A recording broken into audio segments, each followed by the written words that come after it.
What's going on, my good people? Mike Hidalgo here. Thank you for joining us on another FCP Euro DIY. Today, we're going to be working on a 2006 Porsche Cayman S 987.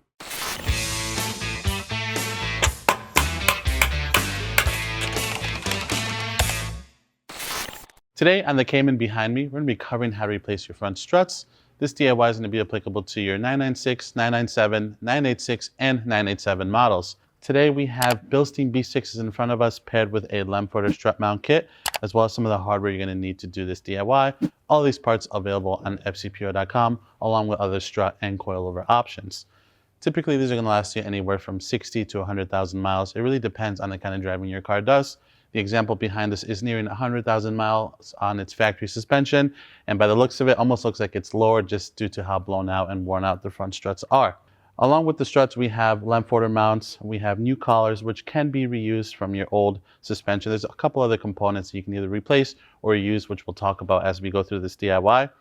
We have some brake caliper hardware bolts, which are going to have to come off, and Porsche recommends you replace them every time you take them off. So we're going to go ahead and show you how to do that as well. We have new strut bearings and new locking nuts for our strut mounts. Typically, when you're thinking about replacing struts, a couple things to think about are the ride of your vehicle. Does it feel bumpy? Does it feel like it's crashing over bumps?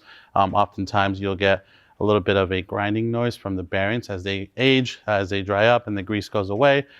In extreme situations, sometimes your steering wheel will not self-correct back to center as these are completely bounded up. So just keep that in mind. Also note that sometimes other suspension components can affect how your front suspension feels. Worn out bushings, worn out end links, and tie rods can also affect the ride. But with that, let's go ahead and take a look at some of the tools we're going to need for this DIY. For this job, you're going to need your basic set of ratchets and wrenches, as well as a couple torque wrenches, anything that can handle 10 Newton meters all the way to 130 Newton meters. A hammer is recommended if you have a rusty car or live in New England like we do. You never know when you need to give it a little bit of percussive persuasion. Some sockets to know here, aside from your standard 8 millimeters all the way to 18 millimeter sockets, would be a T55, a 10 millimeter hex, and a 5 millimeter hex. To see a full detail list, just check over on your left-hand side of the screen where we'll give you every single tool that we use for this DIY. A couple specialties tools related to this specific DIY are going to be a ball joint removal tool, CTA 4013, and a strut pass-through socket set, which is going to be 7466. That's going to have the 21 millimeter socket and the hex bits that we're going to need to counter hold when we take off our old strut tops to get some of the old washers from our old suspension. Something that's nice to have but not super necessary is electric power tools. These will make the job a little bit easier and quicker.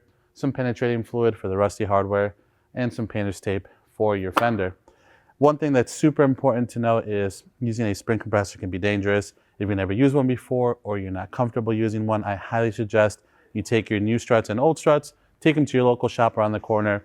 The money you're saving for the DIY can go towards having them disassemble and assemble your new struts for just a couple dollars. So if not, go ahead and use one of these strut compressors like this one. This is a McPherson strut compressor. You can find these online.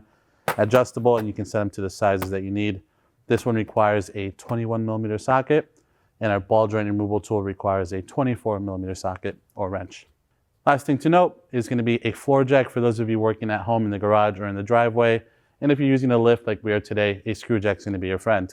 Now with that, let's go ahead and get started on this DIY. All right, my good people, today we're going to be working on the passenger side of the Cayman. However, the steps are going to be identical for both the driver and passenger side. First things first is we're going to work on removing our wheel. We have 5 19 millimeter lug bolts to undo.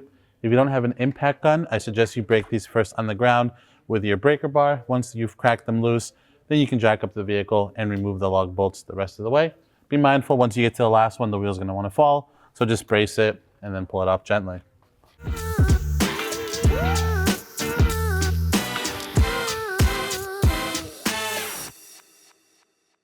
Now we have our wheel off, we have a better view of our strut. One thing I recommend before you get going too far is keep your key in the ignition. You don't have to turn the key or anything, but it'll unlock your steering column so you can rotate everything left and right as you need to, especially when you go to get to the tie rod locking nut on the ball joint end. So makes life a little bit easier to work with. So with that, let's get you in a little bit closer and we'll show you the next step. There's a couple of things we want to remove before we work on removing our actual strut, and that's going to be our electrical connector here that's held in by a 10 millimeter bolt Usually it holds in your brake pad wear sensor cable and your ABS/speed cable. As you can see, someone's gotten a little creative here with our brake pad wear sensor. No, there's no light on the dash. Someone jumped the cables together. I don't suggest you do that, but you can. So for now, we're just going to lift up our tab and just disconnect the ABS speed sensor cable. Just simply pull out. We're going to let it hang out. And then we'll take our 10 millimeter on our ratchet and just zap that 10 millimeter bolt off. Then you can just swing that over. I like to thread the bolts back into the wheel carrier if I can, just so I remember where everything goes. It's not going to be in the way of anything. And then this same cable that we just undid goes through the back of our strut onto the small tab back here, which we're going to separate it from and just hang it away. Then we're just going to go ahead and remove the rest of this cable from the back of our strut here. Just going to grab both ends and pull away from the strut body, and then we can just tuck it over to the side. Before we get too ahead with things, we're going to work on removing our brake caliper next and the brake line from the carrier. So let's go ahead and do that now. Now we're going to go and work on removing the 10 millimeter bolt that holds our soft line to our hard line in place. This will give us more flexibility to move the caliper away. That's just one 10 millimeter bolt, just like the top one. Now that line is loose. And then we have on the factory hardware or the original hardware for the calipers, a 10 millimeter hex is going to be needed to remove the old bolts. Porsche recommends that you replace these every time you have them off, which is why we will be replacing them today. I'm just going to break them loose first.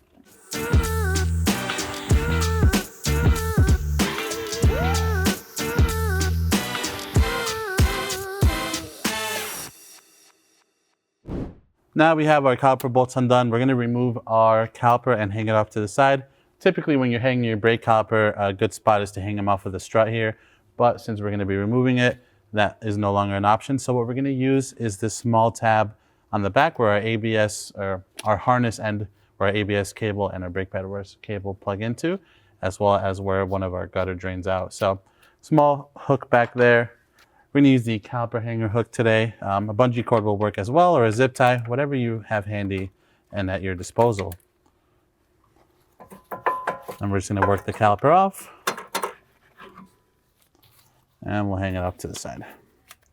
Now we have our caliper off and to the side. We're going to work on removing the 18 millimeter nut that holds our pinch bolt / sway bar end link in place. So let's go ahead and do that next. All right, my good people, next we're going to work on removing the 18 millimeter nut on our pinch bolt here. You're going to need a 17 millimeter thin wrench on the back side here for the counter hold on the end of the sway bar end link. And then we're going to use a 18 millimeter socket on our ratchet to break this nut free, and then we can just zap it out the rest of the way.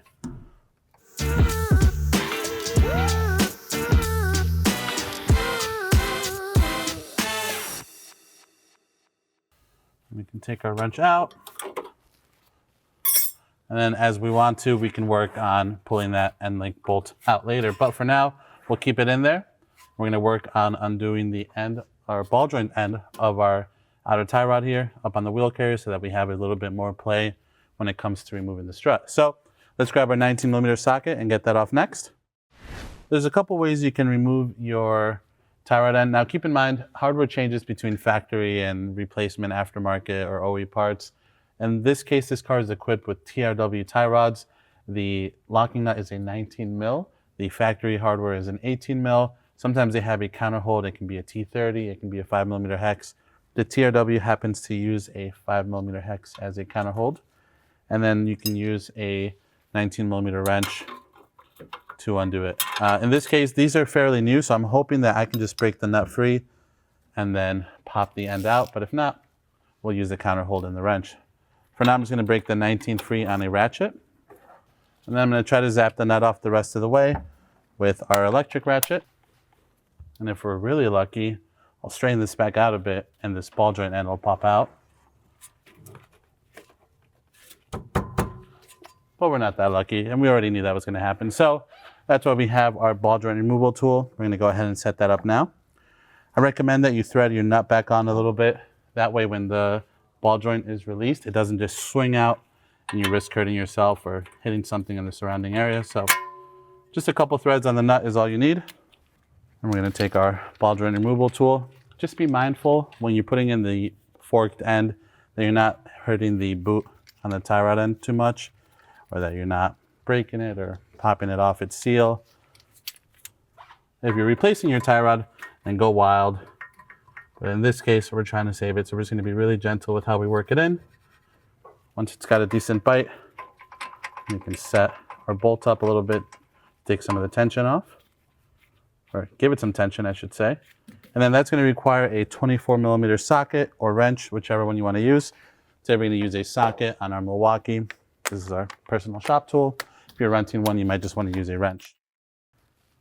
Now with the ball joint end freed up, we can remove the locking nut the rest of the way. And let our sway bars, or we can let our tie rod end hang off to the side. Now we have our tie rod end off. The next step here to get ready to remove our strut is going to be to loosen up the lower control arm bolt. That's going to allow the whole assembly to drop down.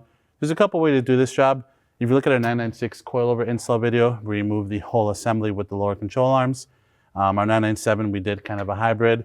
For this, we're just going to loosen the bottom bolt. We're not going to remove it, and that'll give us enough play to swing this down and out so that we can pull the strut off from the top here. So let's work on that now. All right, my good people. Now we're going to work on loosening up the lower control arm bolt on the subframe side of things.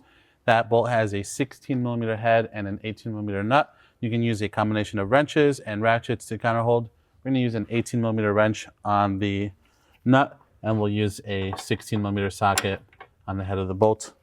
We'll break it free with our ratchet first, and then we'll just zap it loose with our electric ratchet to speed things up a bit.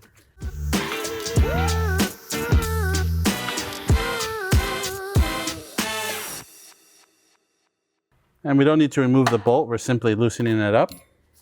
That way this whole assembly will swing down once we undo the top 3 13mm nuts. So with that, let's go ahead and hop into the frunk and work on undoing those 3 nuts so that this whole thing can drop and we can pull out our strut.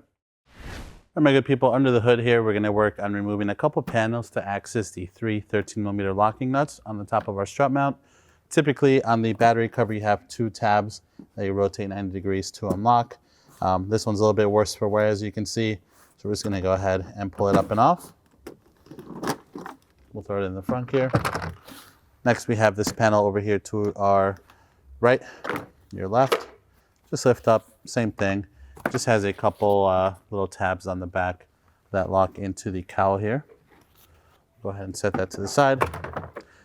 And then usually you can just pull these top grommets off. That'll give you a view of the top nut here. We don't really need to do anything with that now. Here are our 3 13mm nuts. Typically you can mark these with a little Sharpie or paint pen if you want to keep the same alignment specs. However, when you do struts, especially blown out ones like they are on this car, you're always going to want to get your car aligned anyway. So we're just going to eyeball them, use the existing marks on the paint when we install our new ones, and then take it to the alignment shop right after. So 3 13mm nuts, just be mindful the whole assembly is going to drop down. So if you want, now this is a great time to brace it with a floor jack, if you're concerned about it dropping on your foot. But we're going to go ahead and zap these out.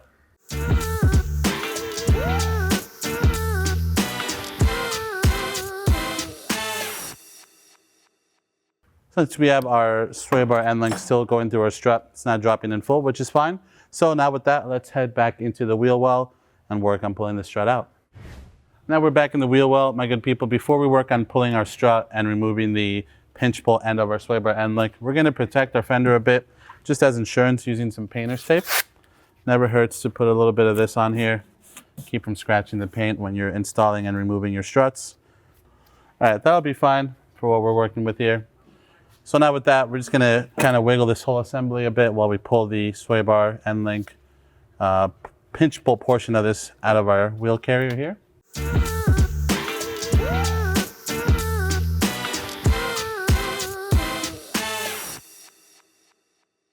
And then with the strut assembly out, I like to take a bungee cord, just kind of support this knuckle assembly a bit, kind of bungee it back up so it's not putting an awkward amount of pressure on it. Doesn't have to be perfect, but any bit will help. Just wrap it around the sway bar and then just hook it up here. Perfect. Now we have our strut out. Let's head over to the workbench and work on taking our strut apart so we can salvage a couple of the metal washers in here and assemble our new one. Over on the workbench, my good people, we are going to work on disassembling this old strut so that we can recover a couple metal washers and metal sleeves out of it. We're also going to be reusing the springs. So we'll be doing the stock B6 struts with stock springs. Now, one thing that helps, especially when you're dealing with crusty hardware like this, is to wire wheel the threads a bit, give this nut a better chance at coming off. I just have a wire brush on my drill here, and we're just going to go ahead and zap that a little bit and hit it with some penetrating fluid.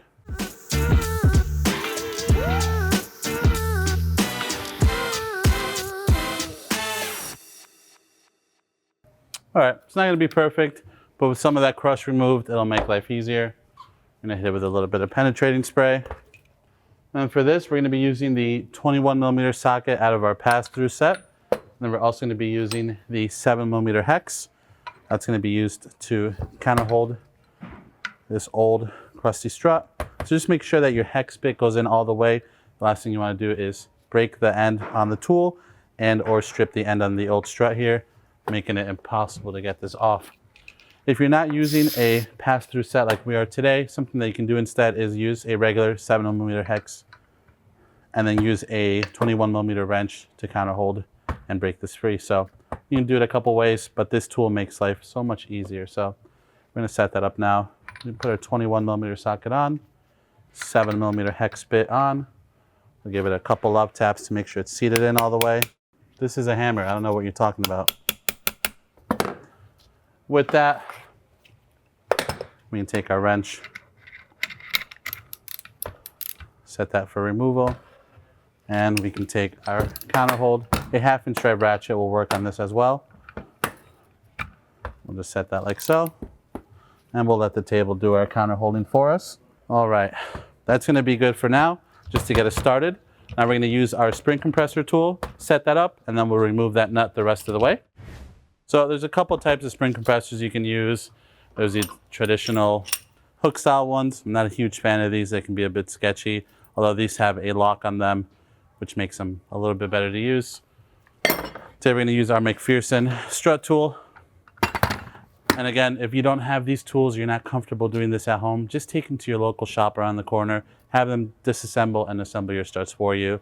The money you're saving doing this as a DIY yourself, a little bit of that can go towards being safe and having this done for you. We're going to set up our tool.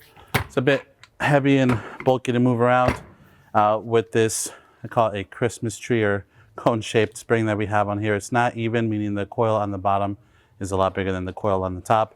It makes it a little bit awkward to compress. So you can see we have two different size plates on our tool. So we're going to do our best to make sure that we're biting both of the coil springs properly. They're seated in our tool properly. We'll get a little bit of compression, but that'll be enough to keep this top from shooting off when we remove the locking nut in full. 21mm socket on the end of our tool here. We're just going to use the impact to snug it up.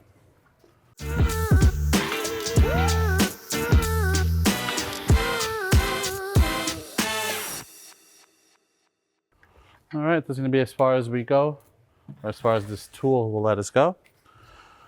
And we'll lay it on a more comfortable side like that. Now we can reset our 21 and our 7mm hex.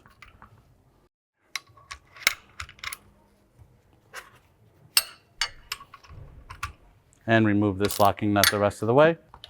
Depending on the tool you're using to compress your spring, you may have been able to compress your spring a little bit more than we did. But just be mindful, if you're using a tool like ours, the top will pop off just a little bit. It's going to be the slightest bit of tension on that top coil, but not enough to hurt yourself or anything around you.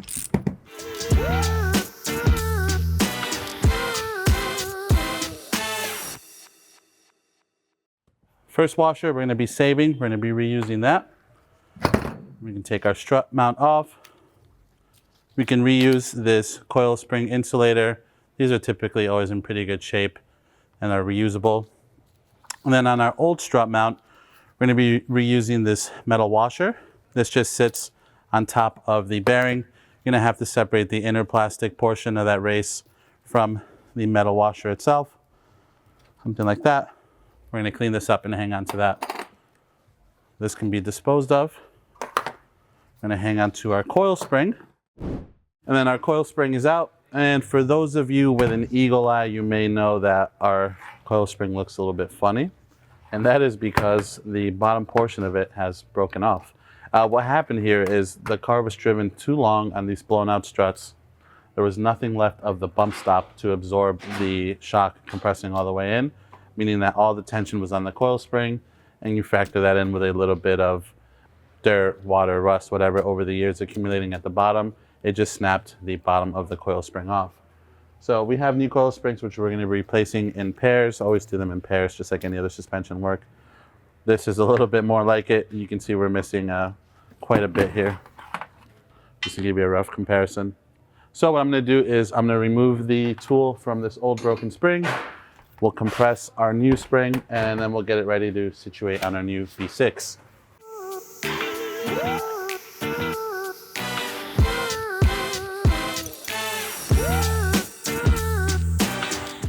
We'll take our new coil spring. Again, we're going to be sandwiching kind of the middle portion, making sure that we don't block the top here where the top strut mount is going to be poking through, and we don't block the bottom where it's going to sit on the strut itself.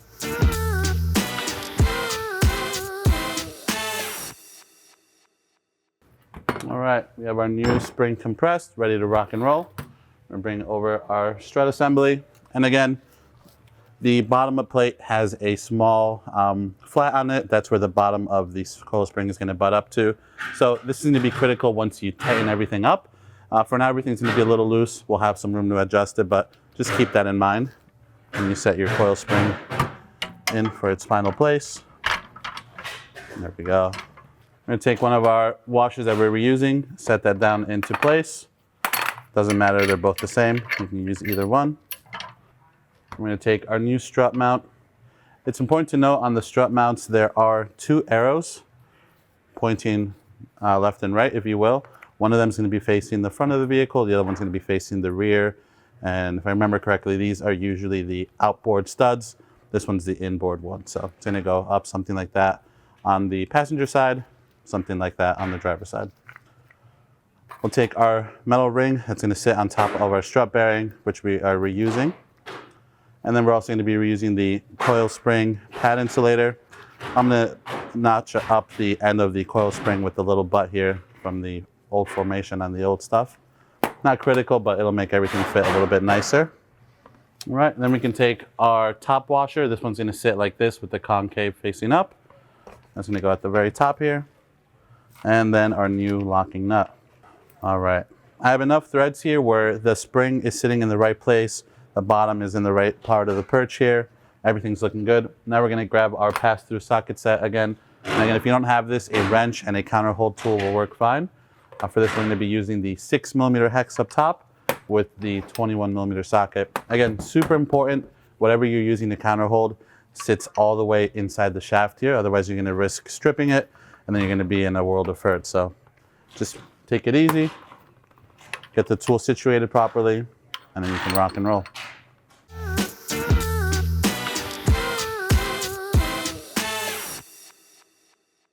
The top 21mm nut gets torqued down to 80 Newton meters. It's going to be a little bit tricky to get a torque wrench on there, but you can do it. For us, we're just going to go ahead and snug it down nicely today.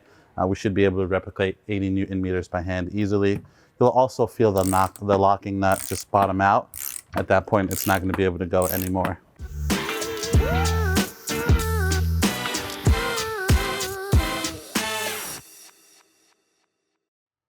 All right, and with that, my good people, that is going to do 80 Newton meters or close to. We're going to take these tools off and get ready to install our new collar. So let's do that. And there's one more thing we're going to be reusing from our old strut, and that's going to be these collars. Now, we have a new one here just because it's going to be a little bit easier for us to work with, but typically these are completely reusable. The only thing is you're going to have to also reuse the 10mm bolt that goes through it, even if you're replacing the collar. And that's going to situate itself on the strut body. There's a small tab right here on the back fin where this collar sits in, and we're going to show you how to situate it properly.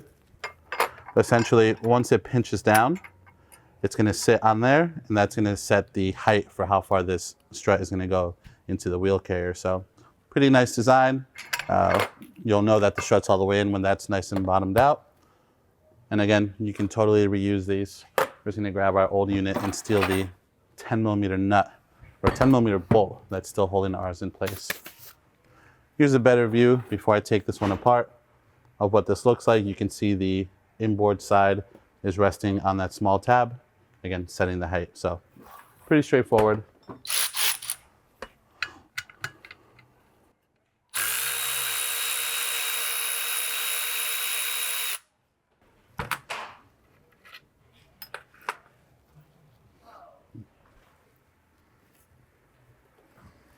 All right.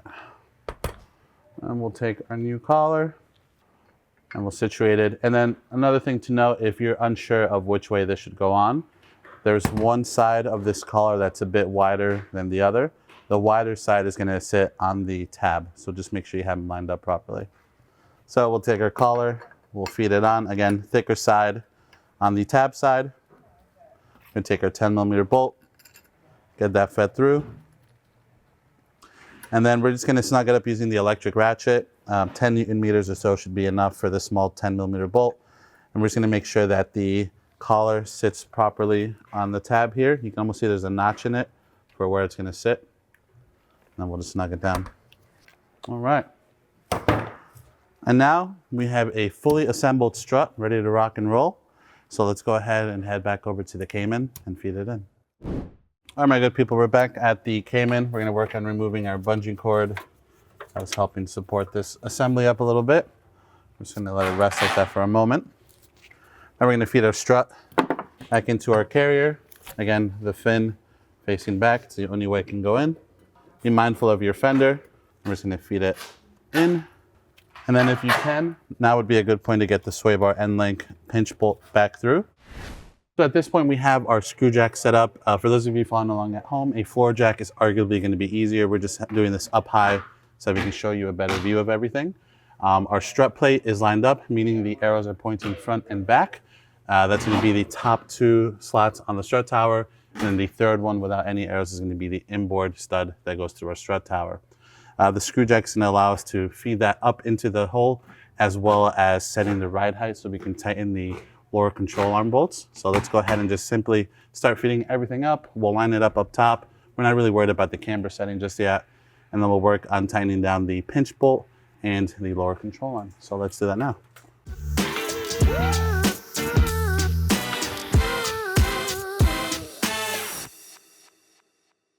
So now what we want to do is get this at a height where we can feed the pinch bolt portion of our sway bar end link all the way through. It might be a little too high for it. There we go. Beautiful. I'm just going to set the nut on the other side so it doesn't slip out. We're just going to put our 18mm nut back on the other side. That's just going to hold everything there for a moment. Now I'm going to go ahead and set this car to ride level. Basically how I'm doing this on a lift is the second that my car starts to lift itself off of the pad here, I'm talking like a millimeter, that's when we know it's fully loaded up, but it's just what it's going to be sitting like at when it's on the ground. Another alternative you can do if you're working at home and you have something similar to like Apple boxes, you can set the car with its wheels back on and do it that way. You just lose a little bit of room to work with. Same thing with a floor jack, just jack it up until you start to lose some tension on your jack stand and you can tighten them up. All right, that's going to be good for us right there. All right, well, we have the car set at ride height. We're going to go ahead and tighten down our lower control arm bolt. We're going to need a 16mm and an 18mm. You can use a combination of wrenches or ratchets on the socket.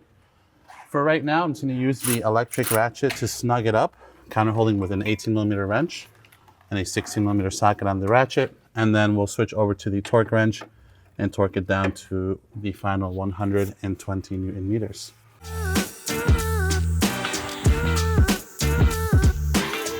Now we'll switch over to our ratchet, or our torque wrench. I'm just gonna give it a couple more snugs up with a normal ratchet.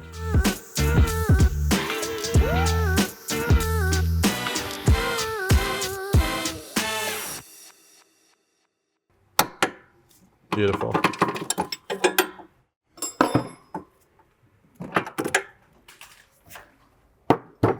Never hurts to mark your work once you've torqued everything down. And while I have you here, we can also go ahead and tighten down the 18mm nut on our pinch bolt. And then same as before when we removed it, we have a 17mm thin wrench on the back doing our counter holding for us. And we're just going to use the 18mm socket on the ratchet to snug it up first. And then we're going to torque it down to 85 Newton meters. Beautiful. And we'll go ahead and mark that as well. And now we're going to focus on the top 3 13mm nuts that lock the top of the strut into the strut tower. For that, we might switch over to a regular floor jack if we need it. Again, for those of you following along at home, your floor jack is probably going to be the best tool for this. So let's hop back up top. We'll get situated for that and tighten those down.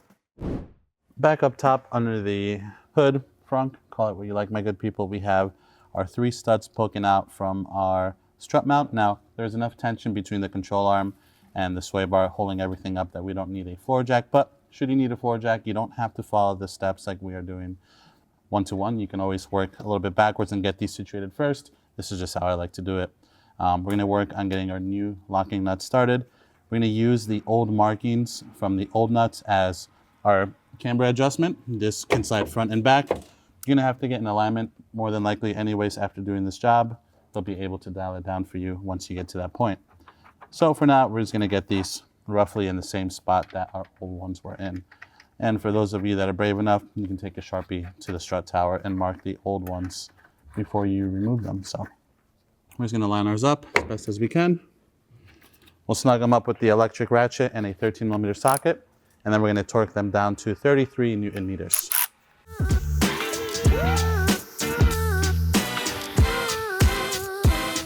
All right, those are pretty much exactly where they were before. And now we can snug them up, again, 33 Newton meters.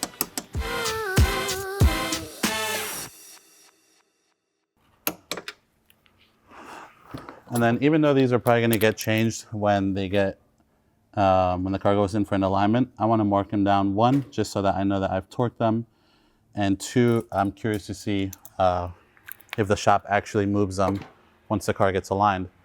And then with that, you can put your covers back on.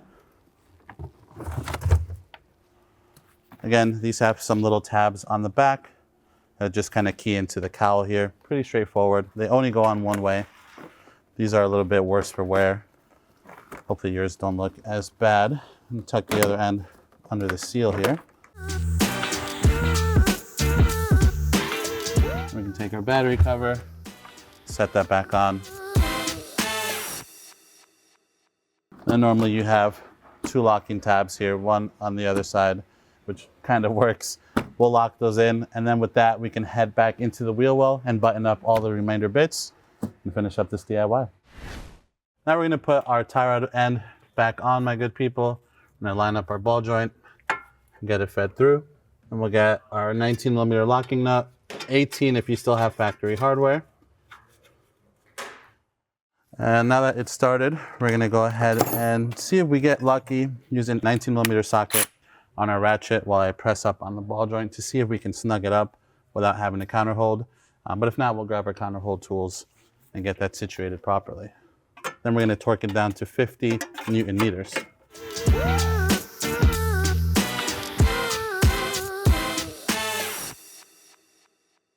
Again, for the TRW units, you would use a 5mm hex, and you can use a 19mm ratchet. It would look something like this. And then you would just snug it up, and then you can torque it down. This time we got lucky just by putting pressure on the tapered end. It kept it from spinning up top. And now we'll take our torque wrench, set it to 50 Newton meters. There we go. And we'll go ahead and mark this. And now we can work on remounting our brake caliper. So let's do that now. All right, good people, now we're gonna swing our caliper back over, mount that up.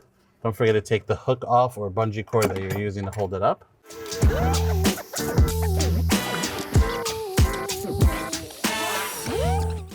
Now, just as a friendly reminder, Porsche does recommend you always replace the caliper carrier bolts.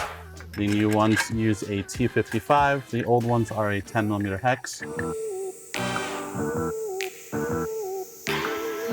We're gonna get these started with the ratchet, and then we're gonna snug them up to 85 Newton meters.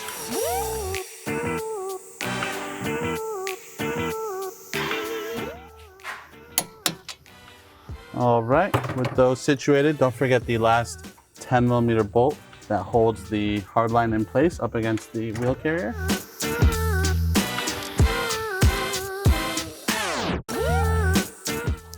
I'm gonna use the electric ratchet to snug this up, but should you want to torque it down, no more than 10 Newton meters really. And while I have you back here, we have our harness that needs to get keyed back into the fin on the strut here.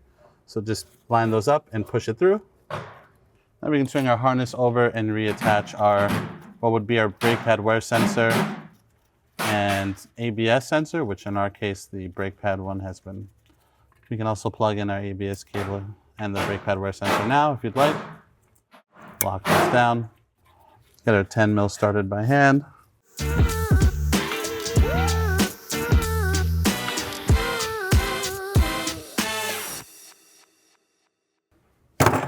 And with that, my good people, the last thing we have left to do, believe it or not, is put our wheel back on. So with that, let's go ahead and finalize this DIY. And now we're just gonna get our wheel back on. We'll line up the lug bolts. Make sure you always start your lug bolts by hand. The last thing you wanna do is cross thread them with an impact, and then you can't test drive your car. So always do them by hand. We're gonna get all 5 lug bolts started. We're just gonna snug them up so that the wheel is flush against the hub.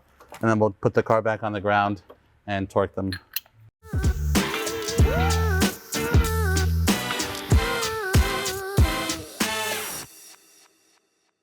All right, with that, let's drop her down and give her the final torque on the lug bolts. All right, my good people, with the car back on the ground, we're gonna torque our lug bolts to 130 Newton meters. Make sure you do it in a crisscross pattern.